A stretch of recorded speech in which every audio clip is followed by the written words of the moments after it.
A paz do Senhor, hoje o foco é na lição de número 5, mente, vontade e emoções restauradas pelo Senhor. Espero a sua interação com seu like, seus comentários e com os compartilhamentos para fazer essas reflexões bíblicas irem ainda mais longe. A humanidade ela está repleta de pessoas com enfermidades na alma e que precisam de cuidados, de prevenção e de restauração para amenizar a dor e evitar o fracasso das pessoas. Espero ser um canal de bênção de Deus para a sua vida, para a sua família, para a sua igreja e para seus amigos. O texto áureo da lição 5 é a carta de Paulo aos Efésios, capítulo 5, versículo 17. Pelo que não sejais insensatos, mas entendei qual seja a vontade do Senhor. Como verdade aplicada, o pastor Isaqueu Mendes ele diz que devemos buscar a Deus em todas as nossas decisões, para saber qual é a sua vontade e assim trilhar por ela, ou seja, por meio da vontade de Deus. O texto de referência é Filipenses capítulo 4, versículos 6 a 9, que diz: Não estejais inquietos por coisa alguma, antes as vossas petições sejam em tudo conhecidas diante de Deus, pela oração e súplicas com ação de graças.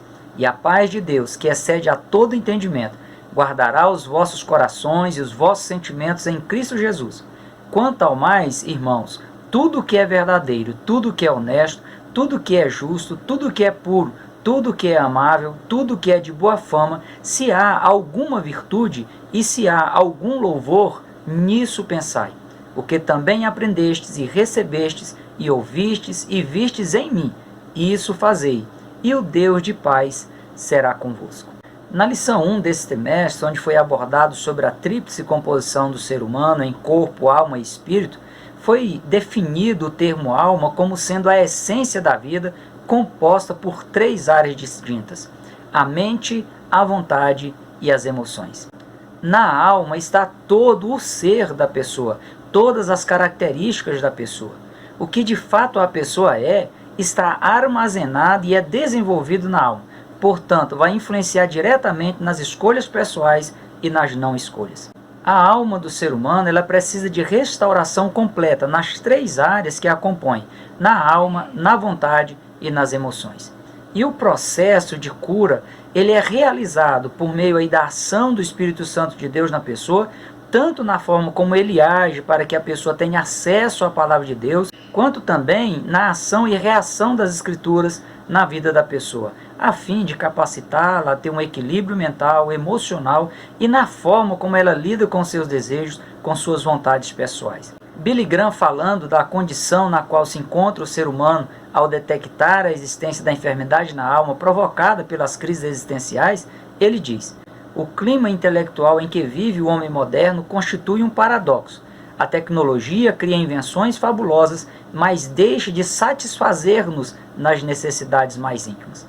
Necessidades estas que só podem ser satisfeitas se a pessoa ela encontrar a restauração oferecida por Deus, que preenche o vazio da alma, elimina a ansiedade e dá ao ser humano a perspectiva de um futuro promissor. A restauração ela deve iniciar na mente, que é a líder da alma, que é a sede da alma, o intelecto, os pensamentos, o raciocínio e a memória. Muitas pessoas têm procurado ter restaurado a sua alma por meio de suas emoções.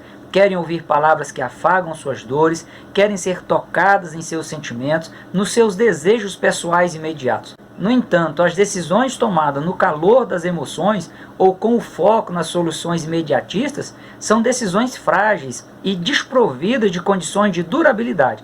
Por isso, muitos se frustram e acabam em um estado ainda pior. Mudar a mente, mudar o foco, leva a pessoa a construir uma base lógica, uma base racional que dará estabilidade sólida em suas emoções e em seus desejos. Quando o apóstolo Paulo ele falou da possibilidade de o ser humano experimentar a vontade de Deus, que é boa, agradável e perfeita, a sua fala ela foi precedida da orientação de que a pessoa ela deva apresentar a Deus um culto racional, ou seja, um culto alicerçado em uma lógica, em algo justificável. Ainda que o culto ele seja oferecido pela fé, deve haver essa lógica, deve haver essa razão justificável, que avaliza e torna possível a pessoa, por meio do seu culto, experimentar a boa, perfeita e agradável vontade de Deus. Quando a mente humana é restaurada, ela consegue se posicionar diante de Deus de forma plena. Ela deixa de ter experiências vulneráveis ou irreais com Deus para passar literalmente por uma metamorfose, que é o termo grego utilizado por Paulo para se referir a uma transformação substancial na mente e no coração. Somente a palavra de Deus ela pode gerar essa mudança plena na mente humana e capacitar a mente humana a conhecer a Deus e a desfrutar do amor de Deus. Todas as decisões da mente elas ocorrem no hipocampo e têm como base as crenças internalizadas pela pessoa. Essas crenças, sejam funcionais ou disfuncionais, elas vão gerar os padrões de pensamento que vão determinar não só as ações da pessoa no que se refere aos seus pensamentos futuros, mas aos pensamentos automáticos.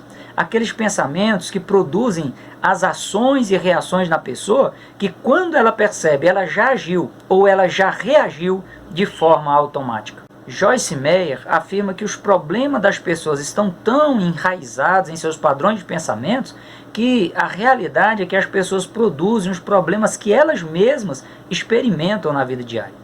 Uma pessoa com a mente doente, ela cria problema onde não existe, vê coisas onde elas não existem, imaginam situações ou fatos irreais, e isso só aumenta a sua dor e as suas incertezas. Uma pessoa com a mente restaurada em Cristo, ainda que existam os problemas, as coisas, as situações e os fatos, ela consegue equilibrar suas emoções, controlar seus desejos, de forma a ter equilíbrio mental para a tomada de decisões sensatas, positivas e duradouras.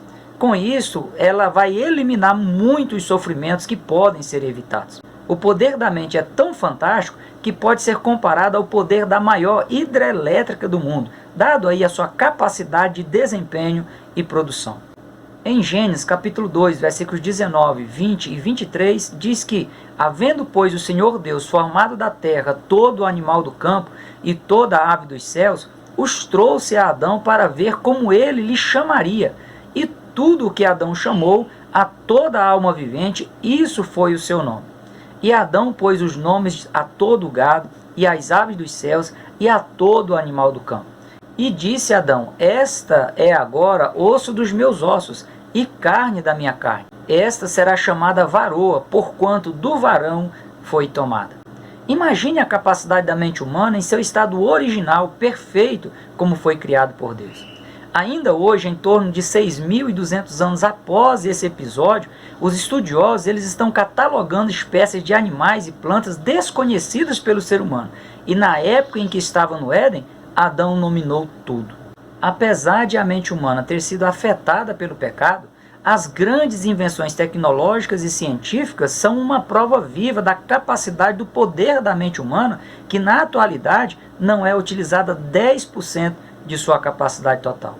Infelizmente, muitos se utilizam do poder da mente para promover destruição em massa com as guerras biológicas e nucleares por meio aí das nanotecnologias. Mas louvemos a Deus pela vida dos cientistas das mais diferentes áreas, que se utilizam da capacidade do poder da mente para promover o bem-estar social e espiritual. A mente humana foi corrompida pelo pecado, se tornou aí um campo de batalha e precisa ser restaurada. Paulo fala dessa guerra instaurada na pessoa em Gálatas capítulo 5, versículo 17. Porque a carne cobiça contra o espírito, e o espírito contra a carne, e estes opõem-se um ao outro, para que não façais o que quereis. Ou seja, a natureza humana tendente ao pecado, ela tenta controlar a mente humana para fazê-la trabalhar em prol dos seus próprios desejos humanos ímpios e imorais. O apóstolo Paulo ele esclarece ainda que não temos que lutar contra a carne e o sangue, mas sim contra os principados, contra as potestades e contra os príncipes das trevas deste século, contra as hostes espirituais da maldade nos lugares celestiais. Quando a pessoa ela busca a restauração da sua mente em Cristo, o espírito humano, dominado pelo Espírito de Deus, ele trabalha para que a mente humana ela promova o bem-estar para a pessoa, no sentido de mantê-la no centro da vontade de Deus, para que as suas necessidades físicas, materiais e espirituais, elas sejam satisfeitas sem comprometer ou prejudicar o futuro da pessoa. Isso só é possível se a pessoa ela alinhar a sua mente com a palavra de Deus para fortalecê-la com o auxílio do Espírito Santo. Joyce Meyer, ela ressalta que esse processo ele pode levar tempo e precisa de a pessoa se aprofundar no estudo da palavra de Deus para ir mudando aos poucos, bem como para descobrir problemas ainda mais profundos e resolvê-los à luz da palavra de Deus.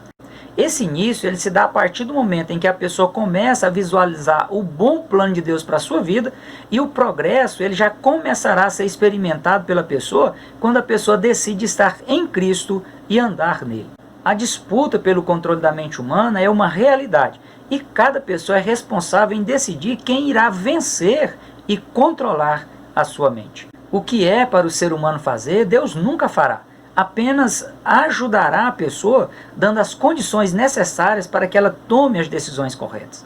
O livre-arbítrio ele foi dado por Deus ao ser humano, e seria uma incoerência divina Deus obrigar uma pessoa a tomar essa ou aquela decisão. A alma humana ela pode ser habitada pelo Espírito de Deus ou pelo espírito imundo.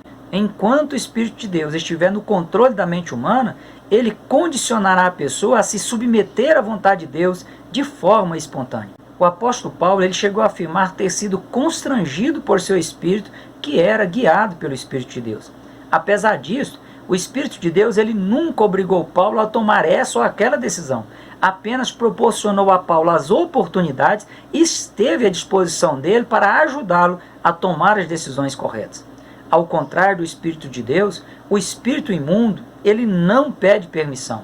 Ele fica à espera aí de uma brecha, de uma legalidade para arrombar a mente humana, para promover desordem total e afetar de forma destruidora todas as áreas da vida da pessoa. Ele chega a cegar o entendimento da pessoa para que ela não consiga ver a luz transformadora do Evangelho de Jesus Cristo. A destruição é sua especialidade. Enganar o ser humano e afastá-lo da presença de Deus é a sua principal meta. Para se desvencilhar dessas astutas ciladas do inimigo, somente se revestindo de toda a armadura de Deus. Antes de a palavra de Deus penetrar no espírito humano, ela deve encontrar espaço na mente da pessoa para ser absorvida, entendida e experimentada. Em Romanos capítulo 10, versículo 17, Paulo esclarece: de sorte que a fé vem pelo ouvir, e o ouvir pela palavra de Deus. Apocalipse 1, versículo 3 diz: bem-aventurado aquele que lê e os que ouvem as palavras desta profecia e guardam as coisas que nela estão escritas, porque o tempo está próximo. O acesso à palavra de Deus se dá por meio da mente, seja pela leitura ou por ouvir alguém pronunciar a palavra de Deus. Ao se apropriar da palavra de Deus, a pessoa terá os elementos necessários para ela tomar a decisão a quem entregar o controle de sua mente. Paulo orienta: portanto, se já ressuscitaste com Cristo, buscai as coisas que são de cima, onde Cristo está assentado à destra de Deus. Pensai nas coisas que são de cima e não nas que são da terra.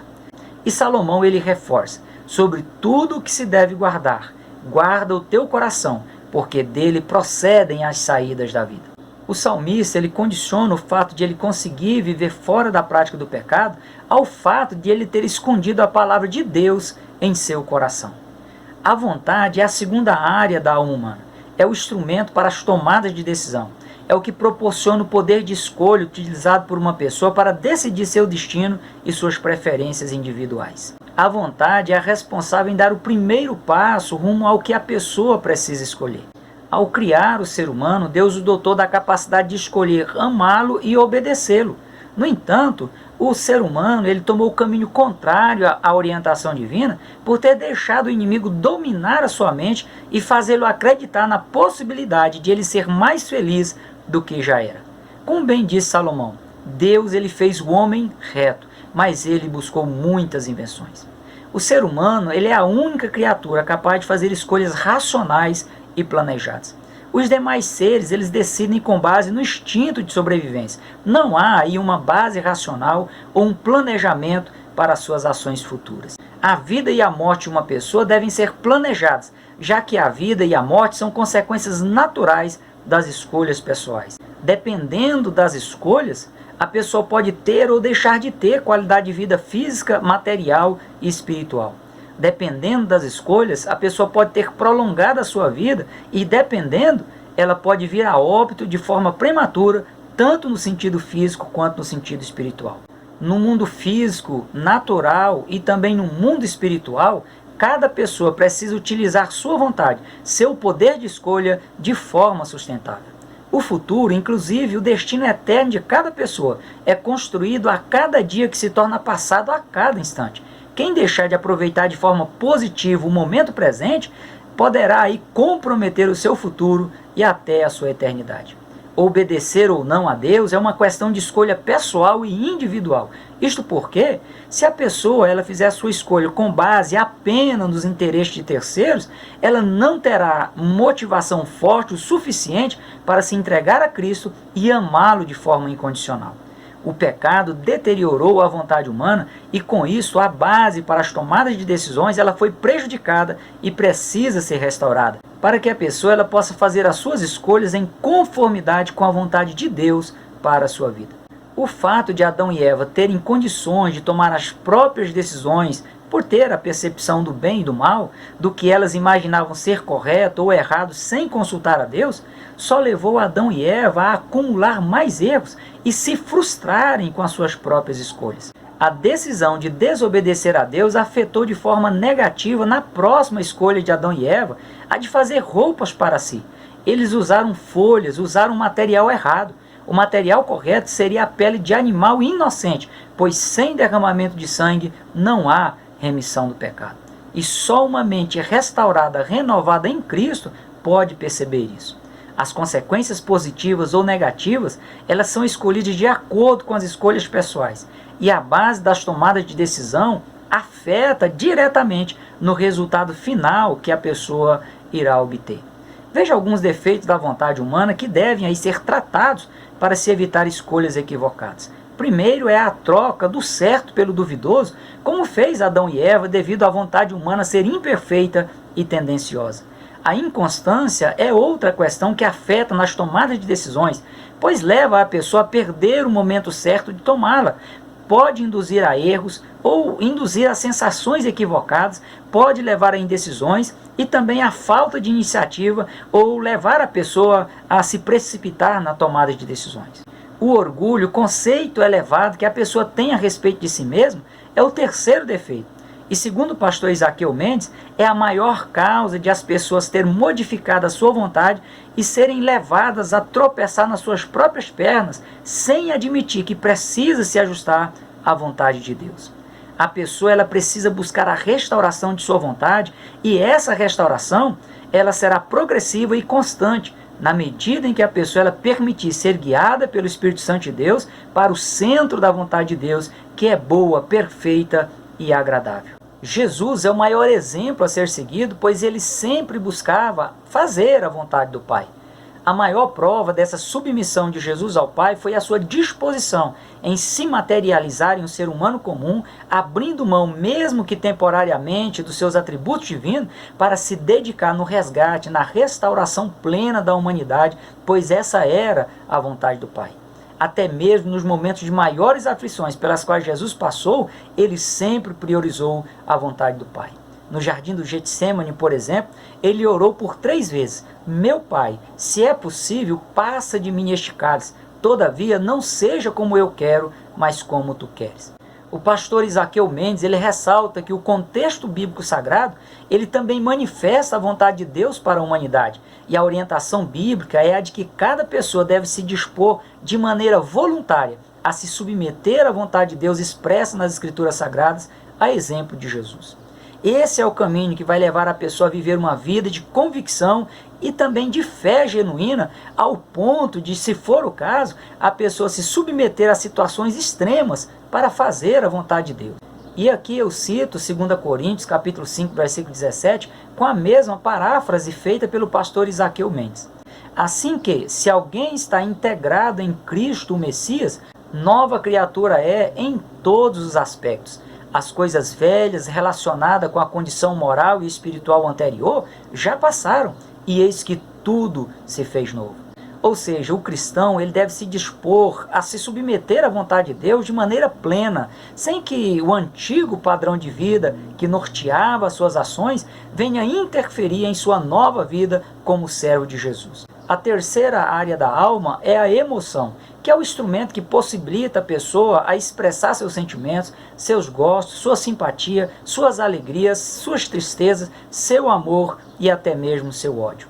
A vontade de Deus não é a de sufocar as emoções humanas, mas de restaurar as emoções humanas. A vulnerabilidade das emoções humanas é o resultado direto da falta de estabilidade da mente devido à perca de foco, ou devido aí o foco em questões com base na instabilidade humana fora da vontade de Deus. A pessoa aceitar Jesus como Senhor e Salvador da sua vida somente porque foi levada pelas emoções, sem uma razão concreta que fundamente essa decisão, é uma decisão com grande probabilidade de ser desfeita posteriormente. Prova é que muitas pessoas que aceitam Jesus em momentos de grande estresse emocional o abandonam quando as coisas voltam à normalidade. Em Jeremias capítulo 17, versículos 9 e 10 diz: enganoso é o coração, mais do que todas as coisas, e perverso. Quem o conhecerá? Eu, o Senhor, esquadrinho o coração, eu provo os pensamentos, e isso para dar a cada um segundo os seus caminhos e segundo o fruto das suas ações. Ao buscar a restauração das emoções em Jesus, que conhece aí de maneira minuciosa as emoções humanas e que estimula os pensamentos humanos, a pessoa ela evita de ser enganada por sua natureza humana tendente ao pecado. A racionalidade proposta por Paulo em Romanos, capítulo 12, versículo 1, é que dará a tão necessária estabilidade às emoções humanas que são tão vulneráveis. Cada pessoa ela pode ter os seus sentimentos restaurados a partir do momento que ela conseguir olhar as coisas à sua volta com o mesmo olhar de Deus, ou seja, sob o ponto de vista de Deus. O pastor Isaqueu Mendes ele cita alguns exemplos práticos. Enquanto quase que 84% dos colegas de missão de Josué e Caleb, eles focavam nas impossibilidades humanas, Josué e Caleb, eles focavam na conquista da terra de Canaã com base nas promessas de Deus e nas experiências positivas que eles já haviam tido por confiar em Deus. Outro exemplo é que, enquanto Golias, dominado por seu orgulho, estava focando a fragilidade de Davi, como também a fragilidade do exército de Israel, Davi estava focado pela racionalidade das experiências que ele já havia vivenciado por confiar em Deus e estava psicologicamente preparado para novamente confiar e sair vitorioso. Enquanto a pessoa ela se preocupar com os seus sentimentos pessoais e com suas limitações, seus problemas eles vão se tornar ainda maiores do que eles realmente são.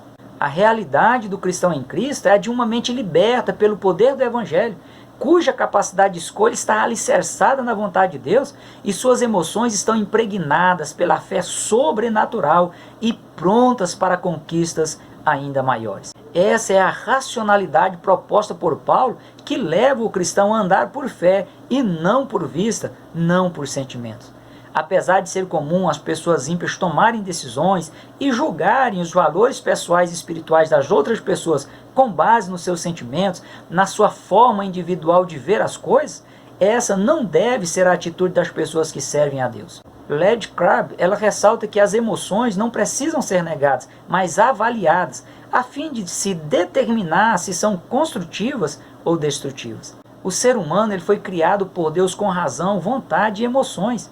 E quando essas três áreas da alma humana elas forem restauradas por Deus, a pessoa ela terá a capacidade de crer e de se relacionar com o próprio Deus. Terá o controle de suas emoções e terá a sua vontade voltada a glorificar a Deus, e a sua mente ela será considerada como a mente de Cristo. À medida em que a pessoa ajustar a sua mente, a sua vontade e a sua emoção aos propósitos de Deus que são bons, perfeitos e agradáveis, a pessoa ela vai desfrutar de vida abundante.